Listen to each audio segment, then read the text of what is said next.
Durante anos fugi ao termo meditação. Durante toda a minha prática clínica e até pessoal, tentava fugir ao termo meditação e não gosto muito do termo porque ao longo dos anos ele foi ficando mal conotado. Eu gostava mais de falar de treino mental. Contudo, uma das formas porque utilizo a palavra meditação é porque é do conhecimento geral e porque efetivamente em termos de pesquisa no Google e na internet é o termo mais comumente pesquisado e é um tema mais comum para toda a gente.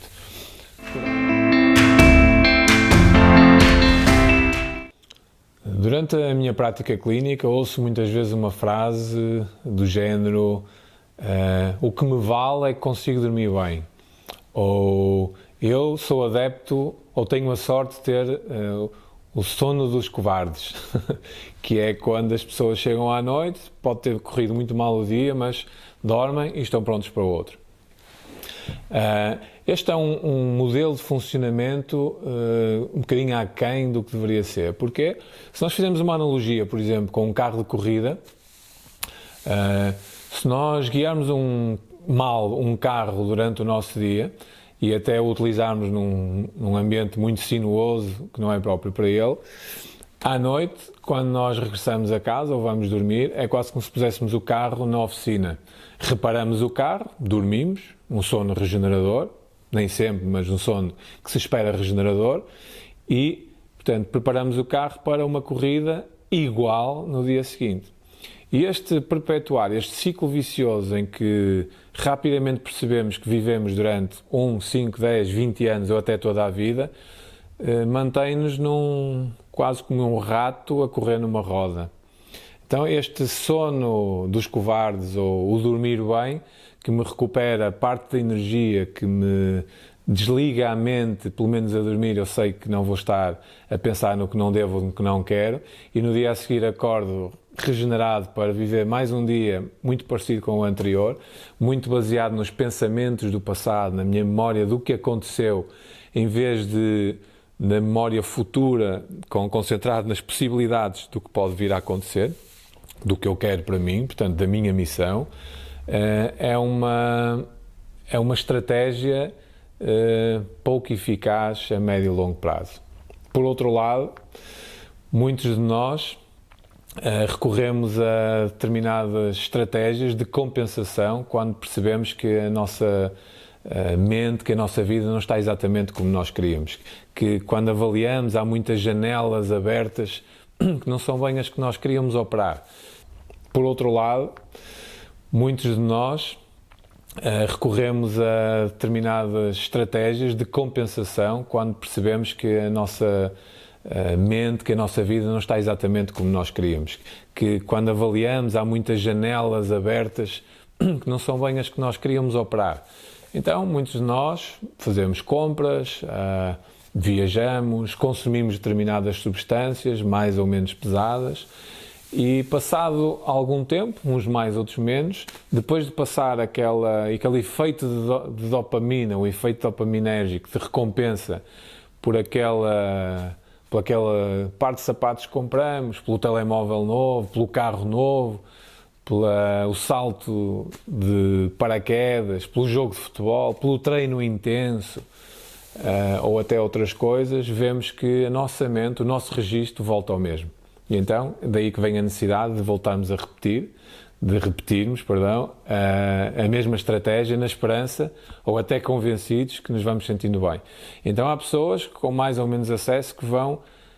colecionando uma série destas estratégias, mascarando um bocadinho o que realmente a mente delas está a sentir, a mente e o corpo.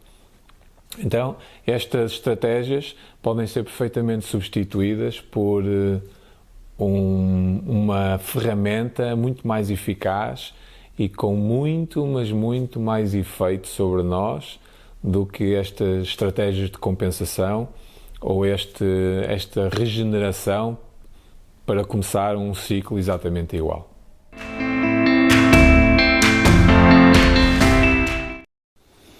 Falávamos há bocado do efeito dos nossos padrões mentais comparando-os a janelas que abrem e fecham, softwares que se ligam e desligam, como a interface de um computador, como a utilização de um computador.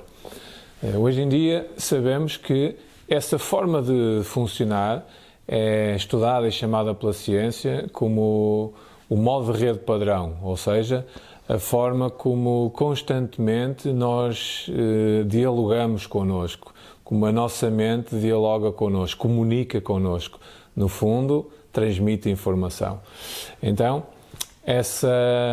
em termos práticos, é este diálogo interno constante que nós temos.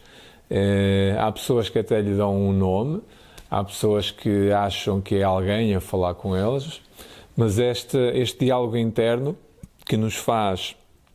fazer coisas, comportarmos de determinada maneira, como por exemplo, podem fazer um teste, sempre que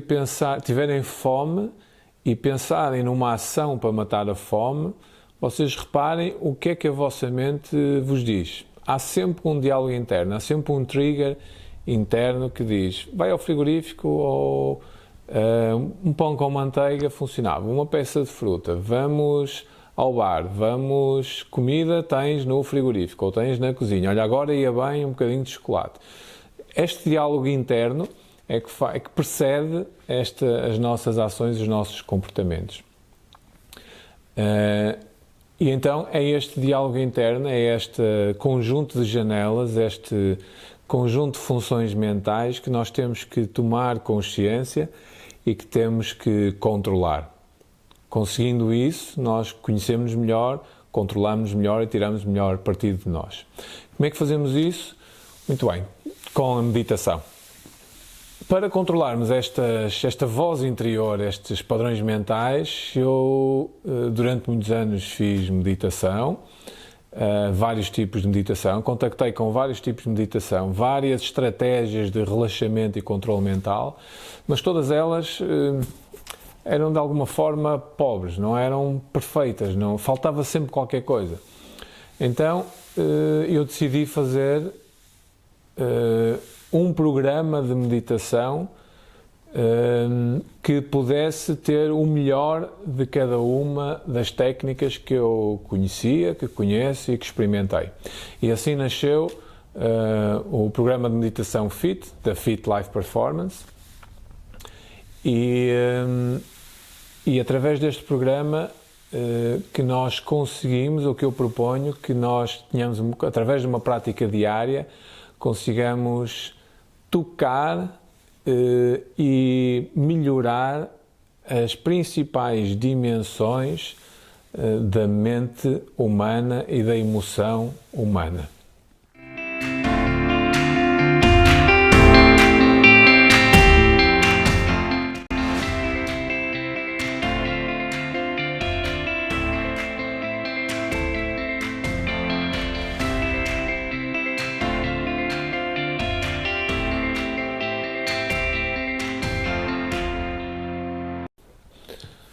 O conceito de meditação está atualmente desatualizado, ou seja,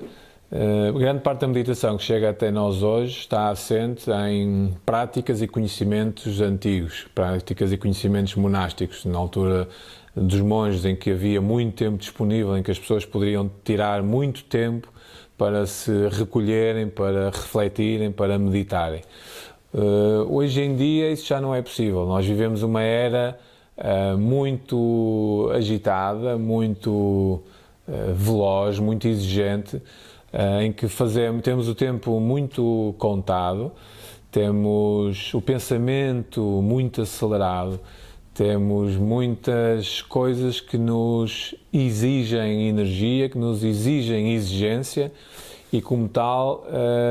este conceito mais monástico, mais demorado, mais antigo, mais ancestral, eu defendo que já não se aplica muito hoje em dia. Existem essencialmente dois tipos de meditação. Uma meditação como esta, mais ancestral, mais lenta, mais monástica, mais introspectiva, e uma meditação mais passiva, e outro tipo de meditação que é uma meditação mais ativa, uma meditação mais objetiva, mais rápida e mais ativa. Este é o tipo de meditação que eu defendo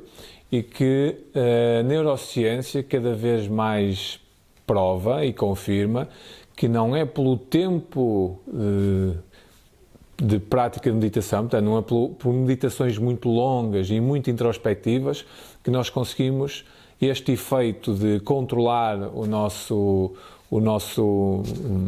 modo de rede padrão, a nossa voz interior, as nossas janelas killer, a nossa capacidade mental, não é por essa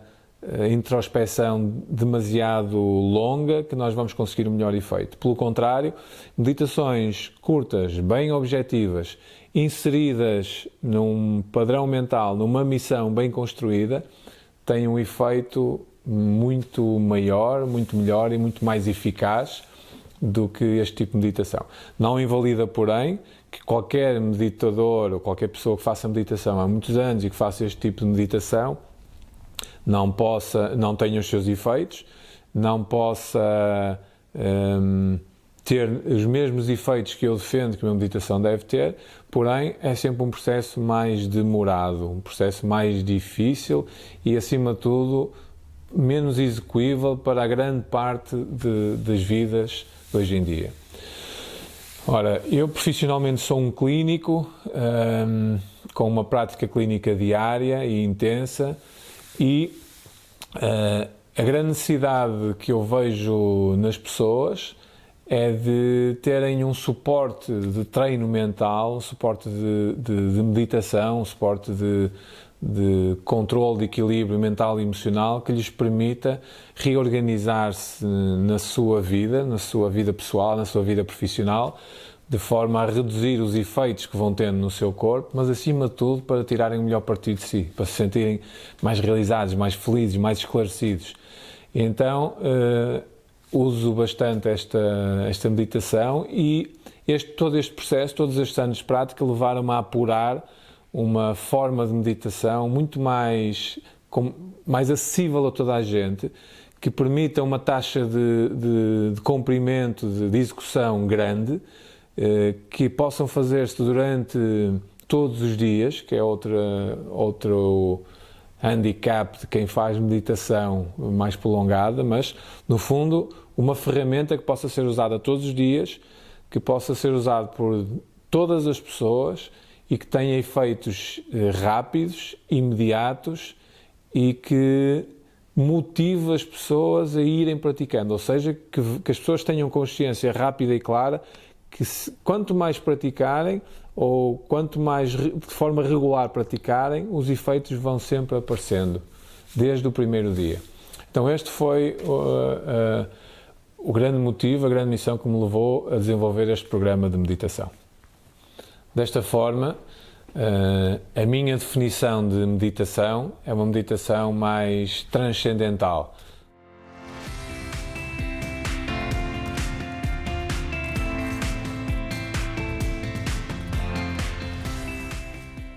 Uma meditação que nos permite aceder a coisas que vão além do simples introspecção, do simples e importante, mas simples autoconhecimento. Permite-nos aceder à visualização, permite-nos aceder à nossa visão do futuro, permite-nos aceder à nossa máxima capacidade, à nossa máxima potencialidade, e com isso nós tornarmos então realizados e mais felizes.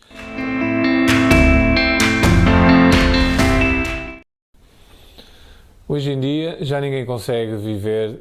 sem atualizar o Facebook, sem responder a e-mails, sem contar com o trânsito, ou com as falhas que o trânsito provoca para ir de um lado para o outro, sem ter que ir buscar um filho num sítio ou ajudar um filho no outro, sem uma reunião que é marcada em cima da hora, sem que umas compras são precisas fazer. Todas estas características do mundo atual fazem com que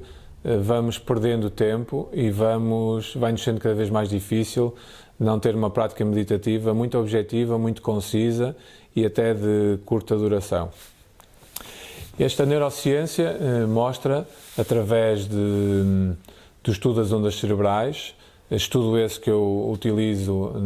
na minha prática clínica e que utilizo para confirmar alguns efeitos deste programa de meditação. Em vídeos mais à frente vamos ter a oportunidade de ver, mas a medição dos sinais bioelétricos, como a variabilidade cardíaca, a respiração, temperatura da pele, a resposta galvânica da pele e a medição das ondas cerebrais, mostra que o mais importante é nós termos controle fisiológico e cerebral desta mudança, desta alternância de ondas. Ou seja, nós normalmente em estado vigil funcionamos num registro mental mais ou menos no espectro das ondas beta e sabemos que se conseguirmos aceder às ondas alfa ou até teta, nós conseguimos entrar num estado de relaxamento, de controle, de maior criatividade, mais calma, maior clarividência e melhor organização mental. E que isto se reflete também no corpo, porque confirmando com os sinais bioelétricos, vemos este paralelismo entre um efeito e outro. Então, desde a ressonância magnética funcional até à medição em consultório das ondas cerebrais e dos sinais bioelétricos, nós conseguimos ter dados objetivos e perceber como é que determinadas áreas e determinadas formas de meditar podem ter mais ou menos efeito em cada pessoa e na sua vida. Ou seja, além da subjetividade, que é a forma como nos sentimos no dia-a-dia, temos a objetividade de dados bioelétricos, como as ondas cerebrais e os dados, os sinais vitais, que nos permitem ter certeza de que determinada meditação está ajustada aos tempos de hoje, ao nosso modo de vida e, acima de tudo, que vale a pena praticá-la, porque além de nos sentirmos bem, temos um dado objetivo que nos confirma isso mesmo.